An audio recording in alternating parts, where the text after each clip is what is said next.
Hello guys, તમે બધા કેમ છો? અહીંયા આપણે બહુ સરસ ખીચડી બનાવવાની છે. એટલી સરસ હેલ્ધી છે. તમે આ ખીચડી જો ડિનરમાં સ્કીપ કરીને ખાઓ ને તો તમારું કમસે કમ 5 કિલો એક મહિનામાં વેટ ઉતરી જશે. અને ડિનર પણ તમારે 7 વાગ્યે જ લઈ લેવાનું રહેશે. और सच्चे जा ट्राई करजो. हाई प्रोटीन रिच और सबको बधाने सबको क्या, मैं गुजराती वर्ड हिंदी बोल रही हूँ, गुजराती बोलने की जगह બધાને પસંદ આવે ને એવી ખીચડી છે. બધી મિક્સ દાળ લઈ લીધી છે મેં. બધી મિક્સ દાળ જે છે ને મેં તમને મળી જ જશે. મોલમાં જશો ને કે કોઈ કરિયાણાના સ્ટોરે જશો ને તો પણ બધી મિક્સ દાળ તમે કહેશો ને તો આપી જ દેશે. અંદર થોડા ચોખા નાખ્યા છે મેં. અને તમારે જો બધી મિક્સ દાળ લેવી હોય તો બધાનું અડધી વાટકી લઈ લેવાની. અડધી વાટકી ચોખા ને અડધી વાટકી બધી દાળ, મસૂરની, મગની, લીલી પીળી બધી દાળ લઈ શકો છો. ચણાની દાળ લઈ શકો છો. અહીંયા સૌથી પહેલાં આપણે કુકરમાં આપણે કેમ રેગ્યુલર ખીચડી બનાવી છે એવી જ રીતે મીઠું અને હળદર નાખીને આપણે રેગ્યુલર બેઝ પર ખીચડી બનાવવાની રહેશે. અને બધા શાકભાજી મેં અહીંયા વોશ કરીને લીધા છે. શાકભાજીમાં તમને જે અવેલેબલ હોય, તમને જે પસંદ હોય બધા શાકભાજી તમે લઈ શકો છો. મેં એક પણ શાકભાજી બાકી નથી રાખ્યું. મારી પાસે જેટલા હતા ને એટલે બધા લઈ લીધા છે. રીંગણા, બટેકા, ડુંગળી, ટમેટાં, કોબીજ, ફ્લાવર, દૂધી, બીટ, ઇવન કેપ્સિકમ બધું લઈ લીધું છે. અને પછી ગાજર પણ લીધું છે. જેટલા વેજીટેબલ્સ નાખો ને એટલું ઓછું છે. તમે આ ગિરનારી ખીચડી પણ કહી શકો છો, મસાલા વેજ ખીચડી પણ કહી શકો છો. બહુ સરસ લાગે છે, બહુ ટેસ્ટી લાગે છે. આપણે નોર્મલ ખીચડી જેમ બનાવી છે ને એમ જ બનાવવાની છે, પણ બધા વેજીટેબલ્સ આમાં જ ઉમેરી દેવાના છે. એટલે બધા શું ખીચડી જોડે મિક્સ થઈ જાય. એનાથી છોકરાઓ પણ ખાશે ને તો તમને ખબર જ નહીં પડે કે આ ખીચડીમાં રીંગણા પણ હતા, ગાજર પણ હતું, કોબીજ પણ હતી, ફ્લાવર પણ હતું એમ કહેશે. તમે એમાં પાલક પણ નાખી શકો છો, પણ મેં નથી નાખી. પછી છે ને અહીંયા ખીચડી પાણી 1 ગ્લાસ ઉમેરીને તમારે છે ને 3 થી 4 સીટી વગાડી લેવાની છે. એકદમ ઢીલી ખીચડી કરવાની છે, બરાબર?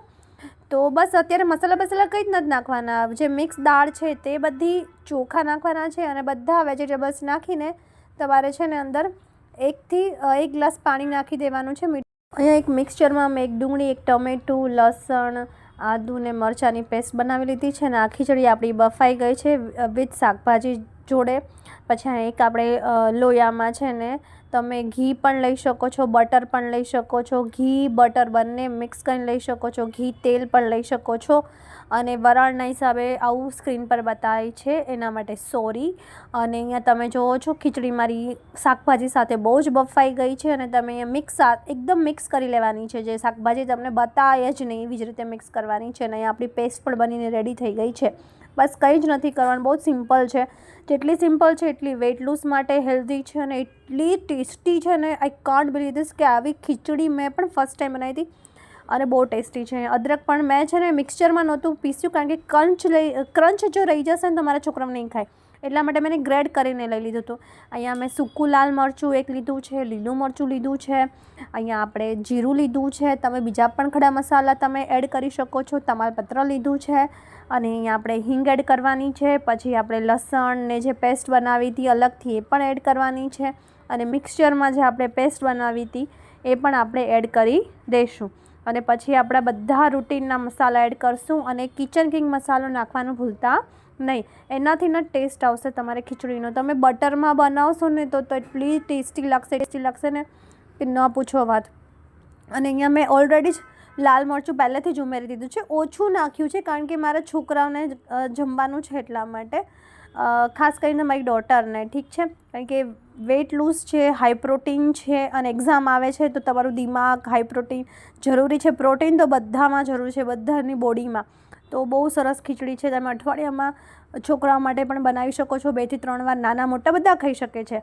અને અહીંયા બસ આપણો મસાલા બધા આપણે એડ કરી દીધા છે. લાલ મરચું, ધાણા જીરા પાવડર, મીઠું, હળદર, કિચન કિંગ મસાલો તમે તમારા ટેસ્ટ મુજબ એડ કરી શકો છો. અમે બધી અડધું ચમચી લઈ લીધી છે. અને લાલ મરચું અમારું કાશ્મીરી નથી એટલા માટે કલર નહીં તમને બતાય. તમારે પણ નાખવું હોય તો અલગથી કશ્મીરી લાલ મરચું તમે એડ કરી શકો છો. અને મેં પેસ્ટ નાખી દીધી છે. અને પેસ્ટ નાખ્યા પછી આપણે એને 5 થી 10 મિનિટ એને ધીમા તાપે સાંતળવા દેવાની છે, જેથી આપણી પેસ્ટ કાચી ના લાગે. અને આ થઈ જાય ત્યારે બાદ જે આપણે ખીચડી સબ્જી જોડે બાફેલી હતી ને એ આપણે એડ કરી દઈશું અને ઢાંકજો જરૂર. ઢાંકણ ઢાંકવાથી શું થશે ખબર છે? છીંટા ના ઉડે. હા, છીંટા નહીં ઉડે. નહીં તો તમારો ગેસ ભરાઈ જશે છીંટાથી. અહીંયા જો તમારું મસ્ત પેસ્ટ બનીને, પેસ્ટ ક્યારે તમને ખબર પડે ખબર છે? જ્યારે ઉપર છે ને તમને તેલ તળતું કે બટર કે ઘી તળતું મળશે ને ત્યારે તમને ખબર પડશે કે આપણી આ ખીચડી આ પેસ્ટ બનીને રેડી થઈ ગઈ છે. પછી એમાં આપણે ખીચડી ઉમેરશું.